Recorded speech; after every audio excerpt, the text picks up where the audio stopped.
Evolution Dart Goblin in a nutshell.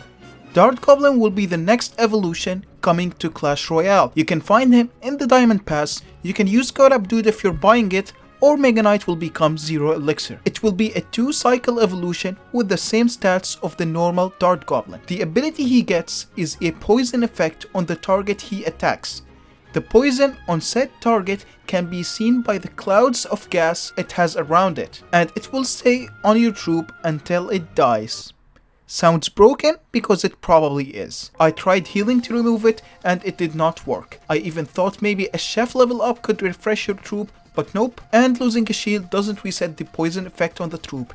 Even killing the Dart Goblin itself does not remove that effect, unlike the Evo Electro Dragon. The only thing I noticed that would remove it is when something like an Elixir Golem dies, as the poison does not carry on the small blobs it spawns. Generally, you can tell which troop will keep it by looking at the lightning interaction. Sounds pretty random, but for example, a lightning strikes both the battle ram and the barbarians it spawns. This means the barbs are a separate unit from the battle ram, therefore they don't keep the poison from the dead battle ram. Cannon cart can only get striked by the lightning once, meaning it's coded as being the same unit. So a poisoned cannon cart will remain poisoned in its building form after it gets killed. The poison also works on buildings, by the way. Luckily, the crown towers end up getting cured after a few seconds, so you won't lose the game from one shot on your tower. The poison cloud itself will damage all the enemy troops that are inside of it.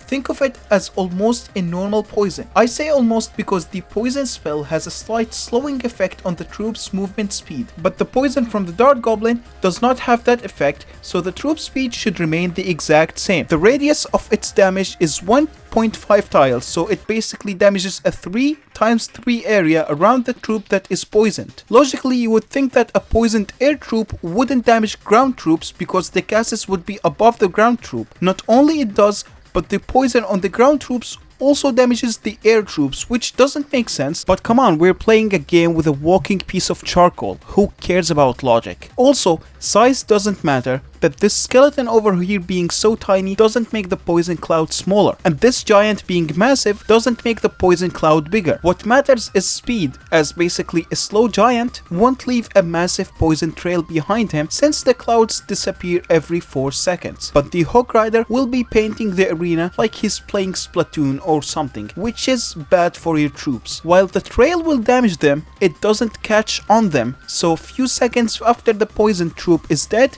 they become safe. If you think we are done, you would be so wrong, because the more poison darts a troop takes, the worse their condition becomes. All the clips before this one were with the stage 1 poisoning, which happens at 1 hits and has this blue color with the bubble particle effect. Stage 2 happens at hit number 4 and it has this purplish color, and if you are colorblind like my dumbass, don't worry, there will be a skull particle besides the bubble ones added, so you can tell the difference. Stage 3 poisoning happens at hit number 7 and it turns it red, which is very noticeable color wise that even I was able to see it. And now we know what this tweet actually means. Also, cool small detail, but with every poison upgrade the game puts a small skull shape on the troop. The worst poison technically can happen to buildings, but most of them end up breaking before hit number 7. I had to get an underleveled Dart Goblin on an expo to test that one out. It doesn't work on towers, which is great because I can't imagine your opponent needing more damage after 7 shots on your crown tower. I feel like that should be already enough damage for them. But I can see that being a glitch because the card stats showed an increase on the crown tower damage. Getting 2 evolved Dart Goblins on the arena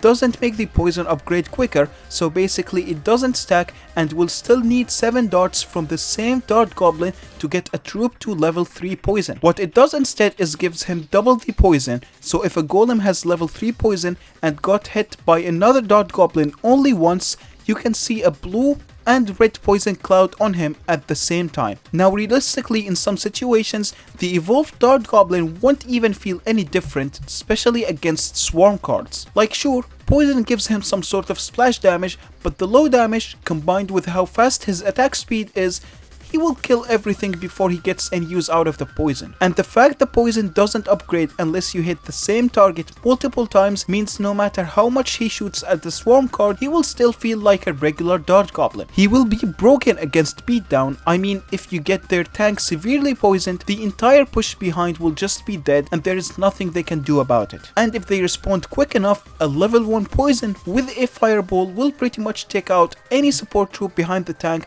so it's pretty much game over for them regardless. You don't even need to wait for a push, you can just like play it on the bridge to snipe a Royal Giant in the back, which would force a response and also make them not push with their Royal Giant. Basically, any semi-expensive troop played in the back can be sniped for an insane trade. Countering him isn't really too different, like you can just counter him with some skeletons like a non-evolved one. Spells will still also work out fine against him, so nothing to worry about here. I guess using a tank to kill him is way worse because now you can't really build a counter push with the tank unless you want to waste your elixir. Though the issue isn't really the offensive Dart Goblin, but rather the defensive one. To stop him, you basically need to be psychic and read your opponent's mind because one Dart Goblin hit will kill the entire push. A good alternative to being all-knowing is to just have a miner in your giant deck because his presence will give you some time to spell the Dart Goblin out before he hits your giant. Other which could also borderline work like a miner if you somehow manage to snipe a goblin gang or something, as the cursed hogs